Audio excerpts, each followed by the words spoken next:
Hey guys, this is review and quality check for US Dart Steel 43mm tip replacement. The package including 15 point, and here's the comparison between original and the 43mm dart replacement. The problem I got with the original one is only have a 32mm, very short. I cannot put my reference finger. I need a 43mm like this one, longer so I can put my reference finger. Let's weight it. I put a 3 original one, it's about 3 grams.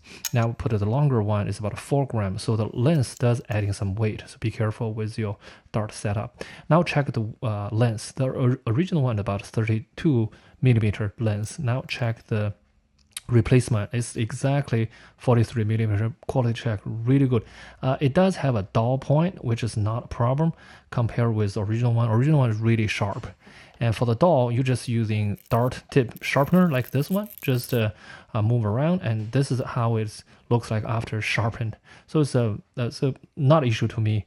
Overall it's pretty good. When you changing the point, you need a repointer tool like this one from Harrows. You cannot do by hand. Overall it's pretty good quality.